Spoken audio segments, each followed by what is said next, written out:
Hello everybody, it's Wyvern here with another bit of Total War, Warhammer 2, Quick Match gameplay. I do apologize for the last video I published with the Wood Elf on High Elf gameplay. It appears that the sound did not, or the mic did not upload properly. I'm not entirely sure what the glitch there was. So nonetheless, I'm kind of continuing onward with my Wood Elf kick, and going to be publishing a pair of games here, just kind of demonstrating a few different Wood Elf strats and against some of the tougher matchups. And now, I'm still continuing with the very heavy Chevron front line with the Eternal Guard, but this time around I did decide to mix things up a little bit, bring a Glady on an Eagle, as well as a pair of Branch Wraiths.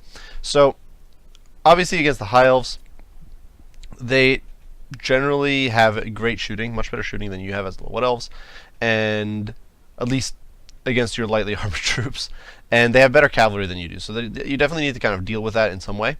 And so in this situation I decided to win the infantry fight by bringing a whole bunch of high veterancy Eternal Guard with shields alongside a Branch Wraith, and both of these Branch Wraiths are here to both stiffen up the front line, provide additional damage, but also to provide the Call of the Woods.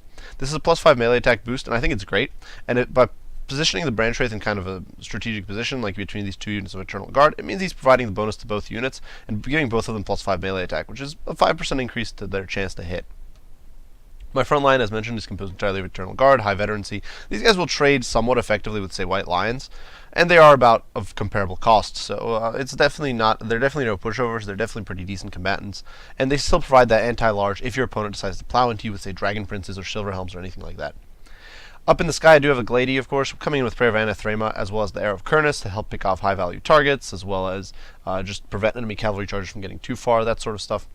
And the two Branch Wraiths one of the Branch Wraiths on the ground here, the one on the left, does have Smoke and Mirrors, the Awakening of the Wood, Melkoth Mystifying Miasma, Penumbral Pendulum, and Earthblood. And the reason for bringing the Melkoth Mystifying Miasma and Awakening of the Wood is simply if my opponent's cavalry kind of tries to push in, so I can slow them and make it easier for my War Dancers with Azrael Spears to shut them down. For my backline, I do have a pair of Glade Guard with Starfire Shafts. I didn't veteran up, but they are, of course, decent. They have armor piercing. They do cause fire damage, which is not great against Dragon Princes. I'm definitely going to need to rely on my Azrael Spears to shut those down. But they can do a decent amount of damage to heavily armored High Elf infantry, and just provide me with some additional range fire. They can shut down enemy archers if I hit them with a Penumbral Pendulum, that sort of stuff. Finally, 3 units of Azrael Spears ready to kind of flex wherever needed and either shut down the enemy backlines as a sort of pseudo-cav or slaughter enemy cavalry if they try to push into my backline. War Dancers are, in my opinion, the best anti-large infantry in the game, simply because of that mix of speed as well as armor-piercing anti-large. And, so yeah, I think these guys are really actually pretty solid. They also do have an ability called Woven Mist, which I've been finding more and more useful against the High Elves. Plus 44% missile resistance, stacked on top of their 20% physical resist, means that you can cut down enemy shooting damage by over half. Now for my opponent, he decided to go with a fairly conventional build, definitely a bit more infantry heavy than the build you saw in the prior video without sound. You can see he did bring Teclis, a pretty popular pick. Seems that he brought him with the Potion of Shoroi, though no sort of Teclis as we can see. He does have the Fiery Convocation, which is immensely powerful against the Wood Elves and their squishy infantry.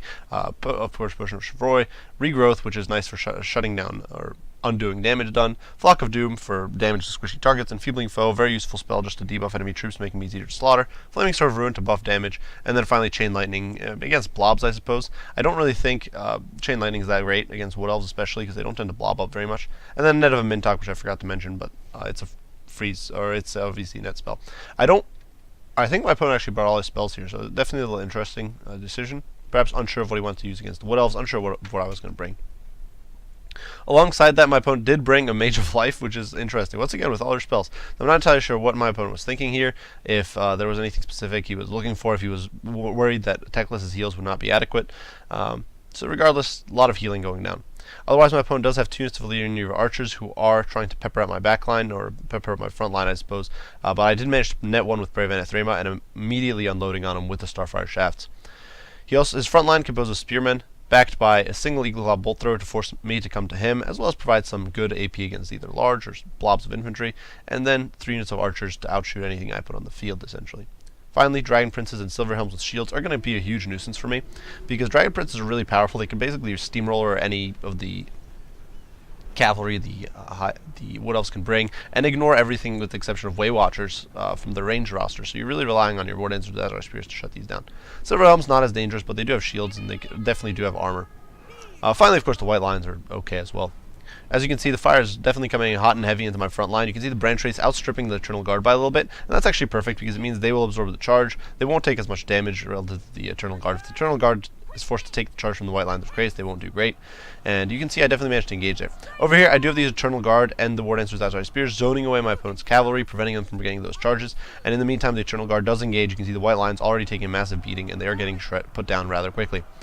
Over here, the Eternal Guard is unfortunately stacked too deep against these spearmen, but you can see they are chipping away at them. My Starfire Shafts open up on my opponent's backline, and over here the War Dancers Azure Spears are simply zoning my opponent's troops away, and basically trying to prevent the Illyrian Reavers from getting into my backline and getting on top of my Glade Guard with Starfire Shafts. A nice Penumbral Pendulum here does go down, and does a little bit of damage to, I'm not even sure, actually, never mind. That was a glitch in the visuals. It went down on the archers. I was wondering. I don't remember casting that. You can see a fiery convocation wiping out my Eternal Guard back here. But I do immediately counterattack with or counter it with Earthblood. And over here, you could see that Penumbral Pendulum, which wiped out a unit of archers and heavily damaged the other, allowing my Starfire Shafts to really lay the smack down on them. Unfortunately, my Starfire Shafts in turn get attacked by the Silver Helms and the Dragon Princes. And you can see, though, I am kind of trying to pincer these Dragon Princes. At first, I hadn't actually paid enough attention. I thought both units were Dragon Princes. Nonetheless, I do net the Dragon Princes, and they are now trapped in melee against War Dancers with Azure Spears. Now, granted, War Dancers are not as good as, say, Black Guard of Nagorond or Phoenix Guard or something like that when it comes to just doing raw damage, but obviously they do have that mobility, and they're able to get that surround and start whittling down those Dragon Princes very quickly. We have 2 units over here just wailing on these guys. Over here, the Eternal Guard is still slugging out with the spears. They will win out over time, and as my opponent loses white lines of Krace, despite the Eternal Guard being debuffed and all that sort of stuff, this front line is definitely going to be in a bit of a pickle. Silver Helms as well, not the greatest cavalry as we mentioned before, and they are getting smushed here between the Eternal Guard's shields and the Branch Wraith over here. And finally in the backline, Eternal Guard have busted through, and they're kind of on top of the Eagle Claw bolt throw, shutting down that source of fire, and my War Dancers Azure Spears are pivoting around in the backline, ready to shut down my opponent's shooting.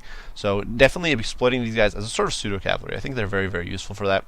Unfortunately, one of my Glade Guard Starfire Shafts did rout off the field completely because they were simply so badly beat up.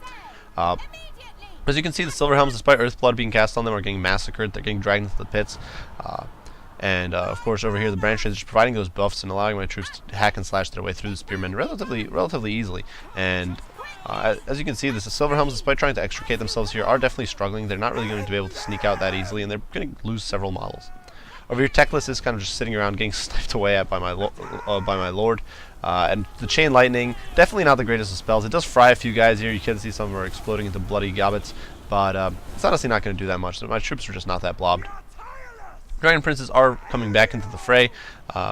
Silver Helms have managed to extricate themselves, but nonetheless, my opponent's troops definitely are kind of falling apart. And you can see here, I'm just kind of pursuing my opponent's troops, trying to chase them off the field, using the War Dancers' great mobility, just chase these guys, chase the Spearmen down, chase the Archers, and using these War Dancers over here to zone away the Illyrian Reavers. And you can see units are starting to shatter and fall apart.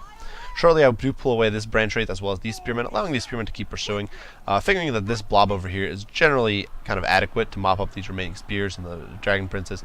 The Dragon Princes, of course, now have lost their martial mastery, and they are losing model after model to the constant pressure from the Glady. And I do manage to land another net. This is my last charge of Brave Anathrema, but I'm making great use of it here, getting those Eternal Guard in there.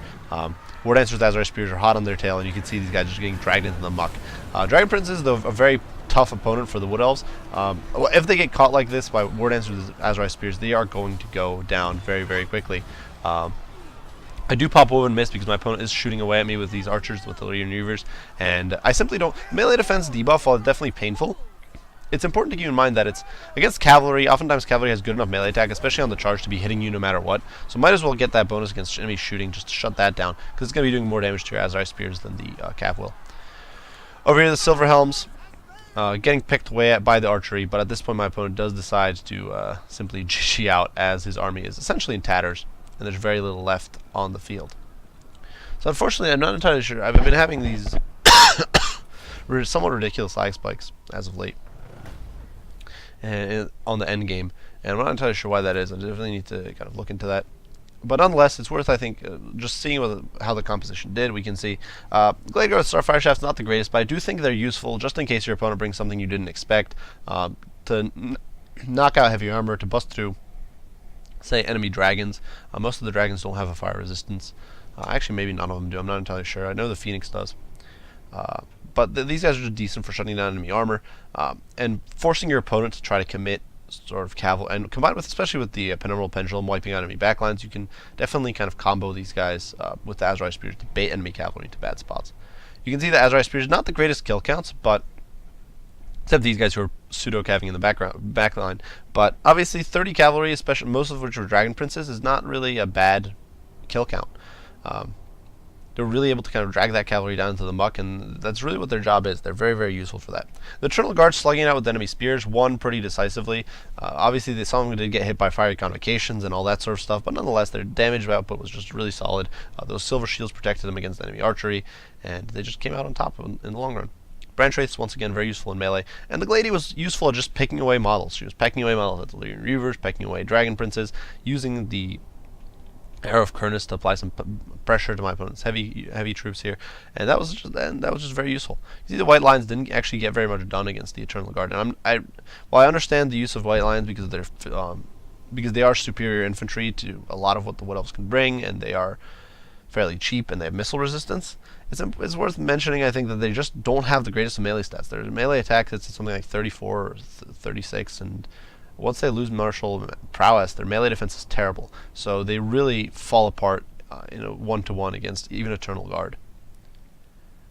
Techlist, as you can see, racked up some kills with that Chain Lightning and those fiery convocations. I do think the double healer was a bit of a mistake, especially with bringing all of the spells was, I think, unnecessary. My opponent would probably been better off not bringing all of the spells and using the remaining gold to get, say, an extra unit of spears could have been useful, extra unit of archers, anything like that could have been very, very useful in that game. Even one extra unit to just defend the backline would have prevented my Azrai Spears from wrapping around and wiping out the archers one by one. Otherwise, great game to my opponent, Swaganito here. I do hope you guys enjoyed the video. If you did, be sure to leave a like and subscribe down below.